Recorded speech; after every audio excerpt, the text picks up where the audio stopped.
Planning for retirement is an imperfect process, but there are things that you can do or avoid doing in this case that can have a significant impact on your ability to meet your long-term goals. In this video, I'll review the more common mistakes that can have a significant impact on your retirement planning efforts.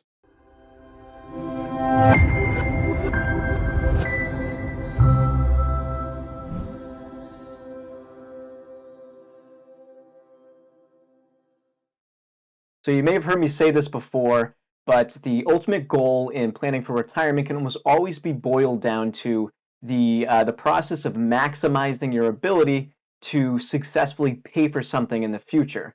And that something could range from simply maintaining your lifestyle in retirement to maintaining your lifestyle while also leaving a significant sum of money to your beneficiaries. But in either case, you are looking to pay for something down the road. So that brings me to probably the most common mistake that I find that pre-retirees will make when planning around their future needs, and that's an underestimating what their ongoing living expenditures will be. And for 99% of retirees in the United States, this will be your greatest expense by a wide margin. All right, so let's take a look at a hypothetical example just to show you the impact that being wrong, with your spending assumption, even by just a small amount, the impact that that can have on how long your money may last or how much money that you'll be able to leave to your future beneficiaries. So just to give you some context, this is an output that was produced by our model that we use in practice with clients who are retired or will be retiring soon.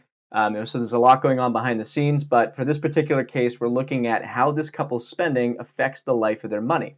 So we'll focus on the green row that you can see here. And this row represents the range of potential outcomes in terms of how long this couple's money lasts, assuming that they live forever. So you can interpret this as there being a 95% probability that this couple will run out of money at some point between the ages of 93 and 136.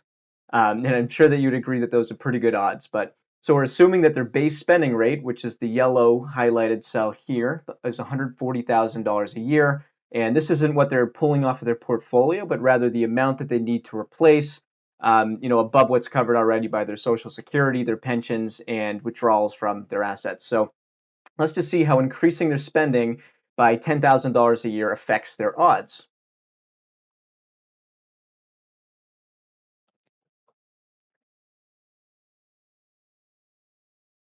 So as you can see, the low end of their range moves down by around 4 years, which although it may not seem like a lot, this would absolutely affect how this couple would think about their financial situation. So for example, if the couple felt that there was a 5% probability that their money would run out before the age of 93, then they may feel that they can give more money towards a wedding, or they may approach their investment strategy differently. But if it turns out that they're off by $10,000, then it completely changes the dynamic of how they're making decisions in retirement. It's also worth noting that it is really easy to underestimate your spending by $10,000. Think about the intermittent costs or, invisible costs that you might need to, keep up your home or do home projects, home improvements. You probably wouldn't add a new roof into the annual budget, but in 10, 20, 30 years, you're going to need $30,000 to do the roof. So that type of spending, those costs that don't necessarily happen every year, they will happen. And so if you're not thinking about things like that, costs that may be unexpected, then there's a reasonable chance that you would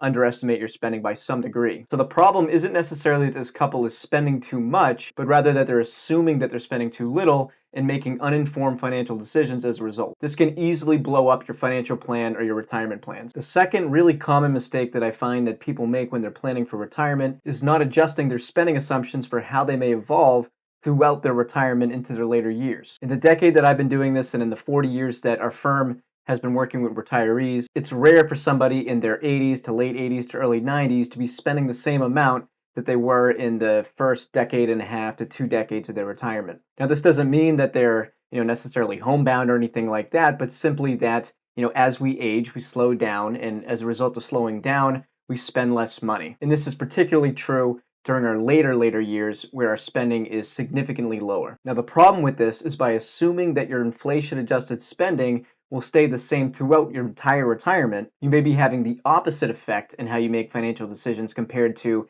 if you're underestimating your spending during your early years. So in this case, by assuming that you'll be spending much more during your later years, you may make financial decisions that compromise your lifestyle even when they don't have to. And building from that, your slowing lifestyle and you're slowing spending for your normal ongoing spending needs during your later years will more likely than not be offset by some degree by your medical expenses picking up and the potential need for custodial care. So the net of all of this is that it's really important for retirees to pay attention to how their spending may evolve throughout retirement so that they can strike the optimal balance between maximizing their lifestyle and doing everything that they want to do in retirement while also managing the risk that they'll run out of money during their later years. All right, so enough about spending. Let's talk about investments. The third most common mistake that I've found that pre-retirees and retirees make when assessing the feasibility of their future goals is in making overly optimistic assumptions about how their money may grow and the investment returns they may be able to earn throughout retirement. This is known as recency bias, and it's really easy to do, especially on the back of 15 years of incredibly strong market returns. The implications of this can be huge, so it couldn't be more important to be diligent when you're making assumptions about the markets and how your portfolio may grow over time. All right, so let's revisit the same example from before. So this is the hypothetical couple, and they want to assume that their stock investments will grow by an average rate of 10% annually throughout retirement. And this is generally in line with what the markets have earned as a total return, including dividends, over the very long run. And as you can see, the odds in this case, if this were to play out and be accurate, the odds are really good. There's an extremely low probability that they would ever run out of money based on their spending goals of $150,000 on average annually throughout retirement. Now let's look at how changing this assumption to something that's more reasonable, for an expected annual return following a long secular bull market, and we'll just assume 6.5% that stocks will grow for the remainder of the retirement on average annually. As you can see, the story completely changes when they're using a more reasonable assumption for investment returns. Instead of having a 98% probability that their money will last at least until their age of 95, now they're looking at an 82% overall probability. So this completely changes the dynamic of how they're making decisions. At the end of the day, you're not trying to fit your financial goals into an investment return scenario, but rather ensure that your goals are feasible regardless of the investment scenario. And the only way to do this is by making a reasonable assumption. You really need to know just how much you don't know to make informed financial decisions consistently over time that ultimately result in long-term financial success. So there you have it. The three most common mistakes that I find that people make when they're planning for retirement is 1, underestimating their ongoing base level of spending. 2, neglecting to understand or analyze how their spending may evolve throughout time. And 3, assuming too lofty of investment assumptions that may give them a false sense of security about how solid their retirement plan may be. I appreciate you tuning in for this video, and I hope you got some valuable information and insights that you can use to apply to your own situation. As always, I've placed a link in the description of this video if you're interested in setting up a complimentary call with me to discuss your current financial plan, your current retirement goals, and any questions or concerns that you might have. Feel free to click that and set up a call with me. But I wish you the very best of luck, and I hope to hear from you soon.